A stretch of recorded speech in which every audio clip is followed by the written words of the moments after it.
నిన్న ఓ సన్నాసి మాట్లాడతాడు, ఎన్నికల కమిషన్ కలవనికి వచ్చిన ఢిల్లీ కానీ రేవంత్ రెడ్డి జంతర్ మంతర్ల డ్రామా చేస్తున్నాడు. నేను అడగదలుచుకున్న మా బలైన వర్గాల సోదరులు, అయ్యా మన దీక్ష వాళ్ళకు ఒక డ్రామాలాగా కనిపిస్తుంది.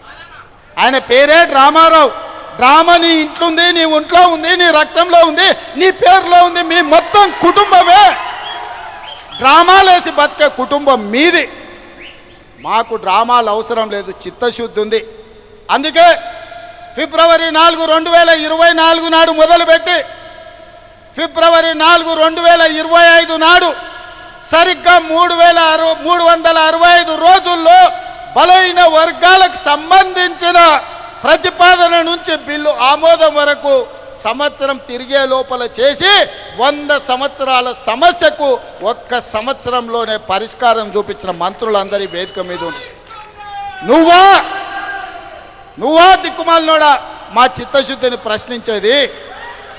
నీ దిక్కుమాలిన మాటలు కోరు విధానం బండకేసి కొట్టినా 100 మీటర్ల గోతి తీసి పాతి పెట్టిన మీ బుద్ధి మారలేదు, మీ ఆలోచన మారలేదు. అందుకే ఇవాళ మీ ఇంట్లోనే చక్కగా లేరు. ఒకరు బీసీకి అనుకూలం అంటే ఇంకొకరు వ్యతిరేకం అంటారు, మూడోగా ఆయన మధ్యస్థం అంటారు. నేను అటు కాదు, నేను ఇటు కాదు అంటాడు ఈయన. ఈ అటు ఇటు కానోడు కూడా నా గురించి మాట్లాడతాడు.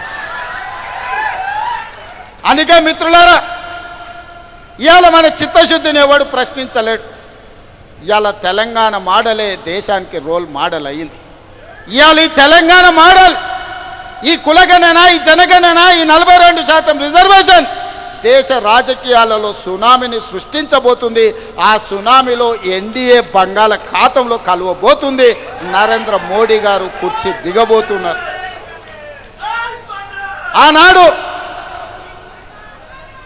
గుజరాత్లో జరిగిన దుర్ఘటనలతో అటల్ బిహారీ వాజ్పేయి గారు నరేంద్ర మోడీ గారిని ముఖ్యమంత్రి కుర్చీ నుంచి మారుద్దామనుకున్నాడు. అది సాధ్యపడలేదు. నిన్నగాక మొన్న ఆర్ఎస్ఎస్ పెద్ద మోహన్ భగవత్ గారు ఇంకొక మాట అన్నారు, 75 సంవత్సరాలు పూర్తయిన ప్రతి ఒక్కరూ పదవుల నుంచి దిగాలి. మేము లాల్ కృష్ణ అద్వానీని, మురళీ మనోహర్ జోషి గారిని 75 సంవత్సరాల నిబంధన పెట్టి వాళ్ళని ప్రధానమంత్రులను చేయలేదు. కాబట్టి నరేంద్ర మోడీ గారు కూడా రేపు సెప్టెంబర్ 17కు 75 ఏళ్ళు పూర్తి అవుతున్నాయి, వారు ప్రధానమంత్రి పదవి నుంచి దిగాలి అని వారు చెప్పారు. కానీ నరేంద్ర మోడీ గారి పరమ భక్తుడు నిశికాంత్ దూబే గారు ఒక మాట చెప్పారు, నరేంద్ర మోడీ గారు కుర్చీ దిగరు, 2029లో కూడా ఆయననే ఎన్నికల్లో ప్రధానమంత్రి అభ్యర్థిగా ఉంటాడని. నేను ఒక మాట చెప్పదలుచుకునే వేదిక మీద, నరేంద్ర మోడీ గారు మీరు దిగొద్దు కుర్చీ, 2029 వరకు మీరే ఉండాలి.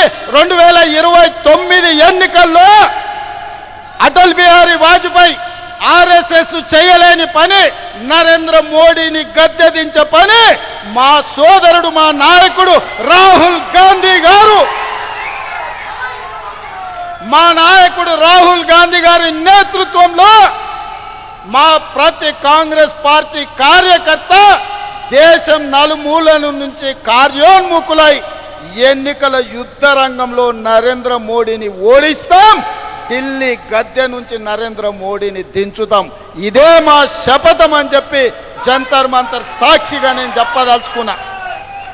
నిశికాంత్ దుబే ఇంకొక మాట అన్నాడు, నరేంద్ర మోడీ గారు లేకపోతే బీజేపీకి 150 సీట్లు కూడా రావు అని.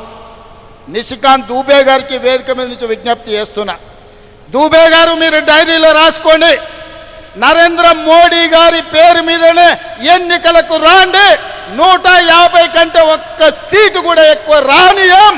నరేంద్ర మోడీ కాదు, మొత్తం ఆయన అభిమానులందరూ లేకపోతే భారతీయ జనతా పార్టీ నాయకులందరూ ఉమ్మడికి వచ్చిన 150 సీట్ల కంటే ఒక్క సీటు కూడా ఎక్కువ రానియం. రాహుల్ గాంధీ గారిని గెలిపించి ఈ దేశానికి ప్రధానమంత్రిని చేస్తాం. ఇవాళ రాకపోతే మోడీ గారు మీకున్న మార్గం ఒక్కటే, అయితే మా బిల్లులు ఆమోదించండి, మా బలైన వర్గాలకు 42% రిజర్వేషన్లు ఇవ్వండి. గద్దె మీద ఉంటే 42% ఇవ్వాల్సిందే. నువ్వు 42% ఇవ్వకపోతే గద్దె మీద నుంచి మేము దించుతాం. 42% రిజర్వేషన్ సాధించుకుంటాం.